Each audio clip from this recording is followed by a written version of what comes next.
U.S. climate envoy John Kerry says there have been pleasing outcomes for talks between China and the United States in jointly addressing climate change. He made the remarks in an interview with CNN today at the Bloomberg New Economy Forum. Now, he sat down with Julie Yu, who asked about the progress of those talks. You know, I need to let the words speak for themselves. I don't want to characterize it except to say it was a very constructive meeting. We worked hard.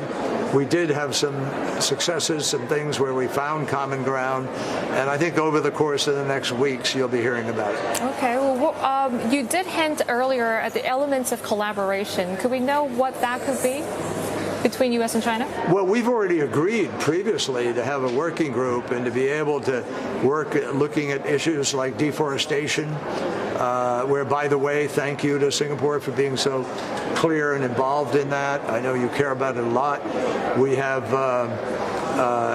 have initiatives now that are already underway where I think people will be able to believe. They released a methane report, a plan 2 days ago, and it's real.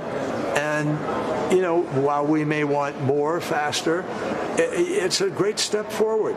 And I congratulate them and thank them for doing it. While we were in sunny lands, that announcement was made. And they made it because they wanted to send a signal of credibility, that it's not just words, they're going to be doing things.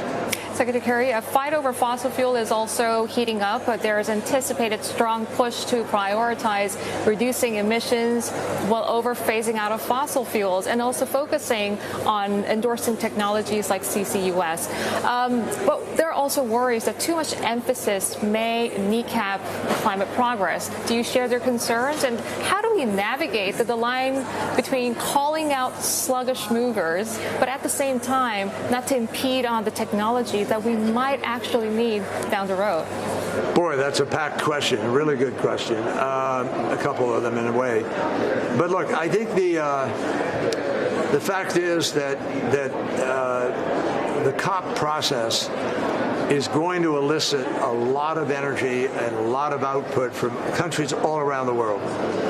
And I think that the new technologies, I mean, the key is this tension about fossil fuel and phasing down. The key is we have to capture the emissions.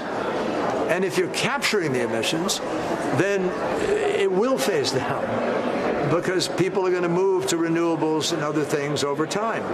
And I think that's part of the transition, is green hydrogen or blue or pink, whatever color it's going to be. Hydrogen is going to be part of the future. But we have to bring these new technologies to scale, and that will determine the future. The marketplace is going to say, wait a minute, that's an old technology, and it's too expensive. And we don't want to do that anymore because we have to clean up the mess. Those questions are now going to come to the table front and center.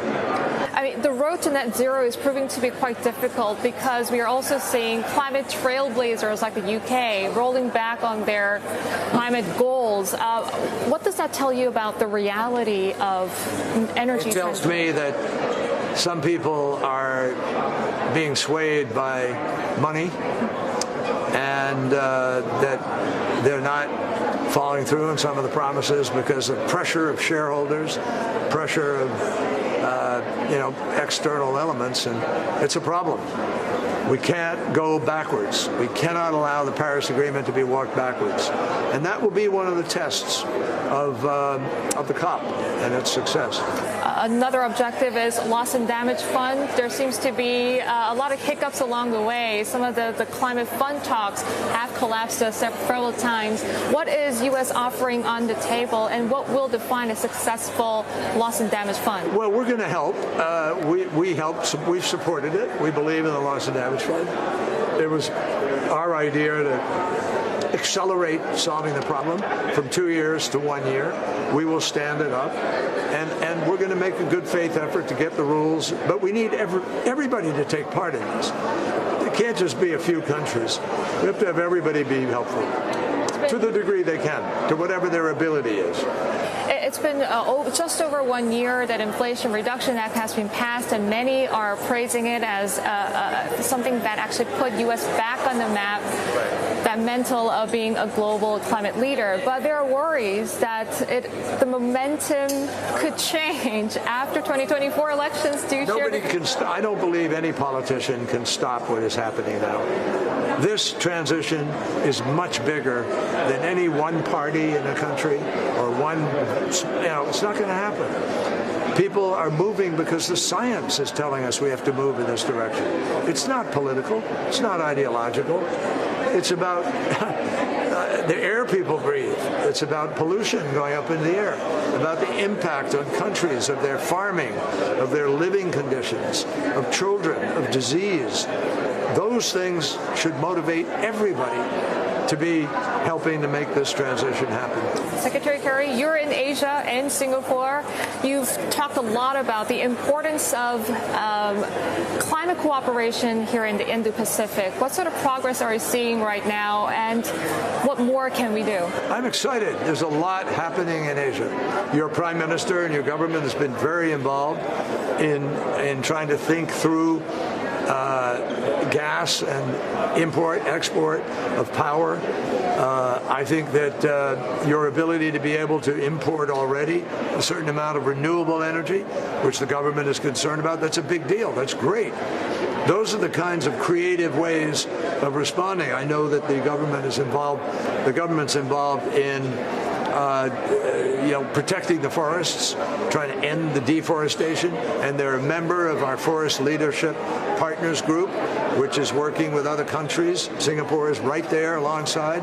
So we're very grateful. I think your government is really stepping up. Okay. And lastly, Secretary, before you let you go, could you paint for us an environmentally sustainable world that you wish to see by 2050?